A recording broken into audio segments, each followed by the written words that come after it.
Patriots win streak is up to 6 games. Can they make it 7 down in Tampa Bay? Let's break it down. He's sacked, passes intercept, into the end zone, touchdown, Patriots!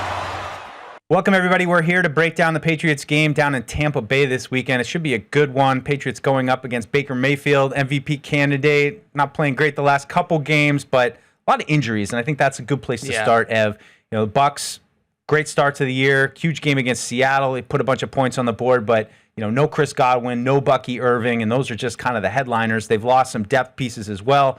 As we tape this, some concerns on their injury report, but it doesn't seem like Irving and Godwin are going to play, and those seem like significant pieces for this offense. Right, and of course Mike Evans, too, is out with a broken collarbone and is not coming back anytime soon. So they might get their starting right tackle back, Luke Godecki. He's designated to return off injured reserve, but as ball knowers, we know how this works, Deuce. Yeah. Like, it's a ramp-up period, and you don't always get thrown right back in there when you come off IR. So we'll see if Godecki plays in this game. But their offense has a lot of fresh faces without those two star receivers, most notably. And you see a lot of Tez Johnson, one of my guys in the draft. You see a lot of K-Dot in the tight end. Sterling Shepard has a role now.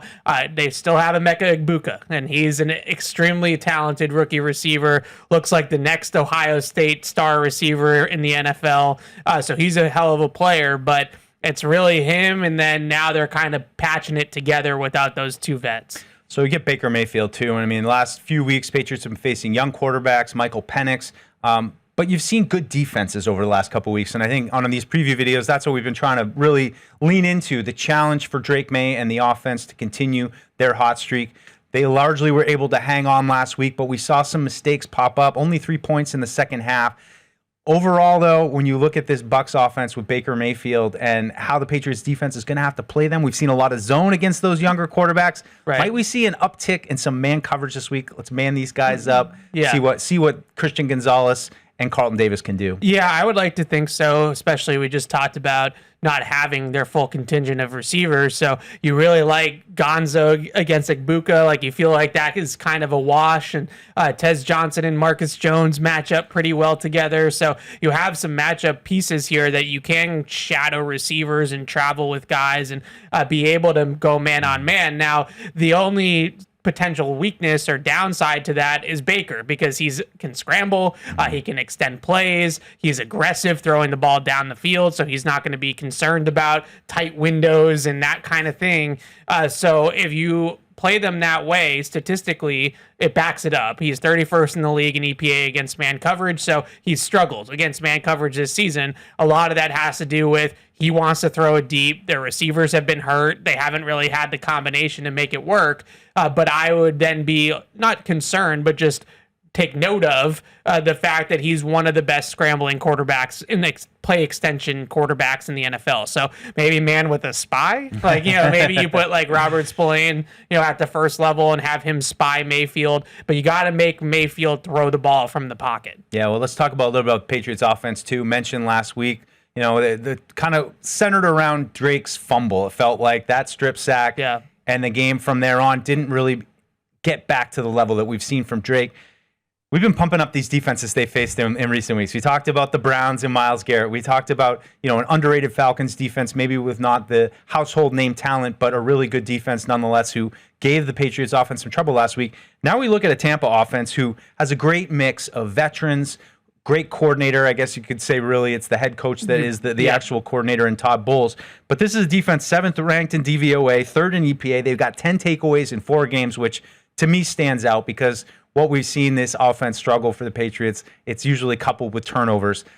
Got to eliminate those. This is a Bucs defense that's opportunistic, and I think is going to really challenge Drake Maye in this Patriots offense. Yeah, there's a lot of talk about the Patriots schedule and the lack of great opponents on it lately, but the defenses have not been slouches that they've faced. This is 3 weeks in a row that the Patriots are going to face legitimately good competition on defense, or the Patriots offense against their defense. And with the Bucs, when you think of Todd Bowles, you think of pressure, pressure, pressure. Like, he's just going to come after quarterbacks. His defenses are notoriously in the top 5, top 10 of blitz rate every single year.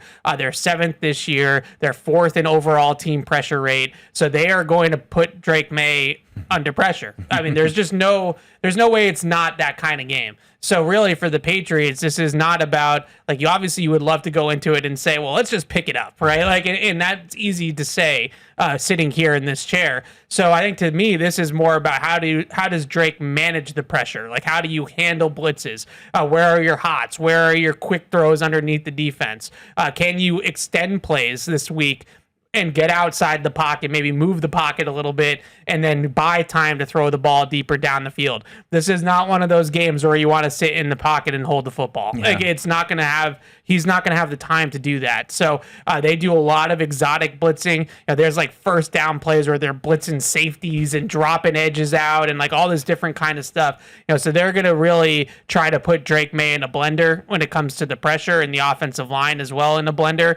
So it's going to be all about getting the ball out and where are those answers against blitzes and against pressure. And Drake Maye is going to have to know, we talk a lot about being hot. Like, he's going to have to know when he's hot. Like, if they bring a rusher and there's nobody out there to block him, then he's going to have to know where his outlets are. Yeah, it really puts a spotlight for me on Ramondre Stevenson, who, early in the week, it's not lining up like he's going to play this weekend. So not only for the effect he has in the running game, but in his blitz pickup, which Mike Vrabel's talked about a lot, saying that's, he's our most reliable guy in that regard. So now you're not only missing a guy who could get the run game going and maybe back off some of those blitzes, but you're also missing a guy who's going to be able to help in that blitz protection as well. So it really puts a spotlight on Travion Henderson. And can they get him in space, maybe deliver some big plays to back off those blitzers? Yeah, it's a great point. And they also like to mug their blitzers up front, so they'll put one in each A-gap, the linebackers.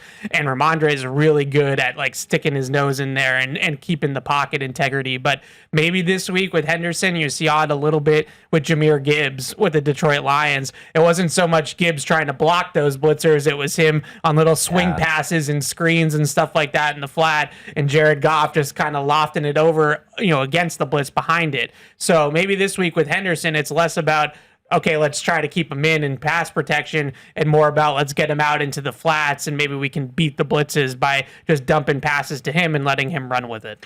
Well, it's lining up to be a really good game. You can tell both teams a little affected by injury, but overall for the Patriots, a chance for them to not only continue their win streak, but beat another really good team on the road, as they have done pretty well this season overall. 4-0. I mean, 4-0 on the road. Yeah. You can't argue with that, but it should be a big challenge for them. Don't forget to tune into the Patriots pregame show starting at 11:45. Kickoffs at 1 p.m.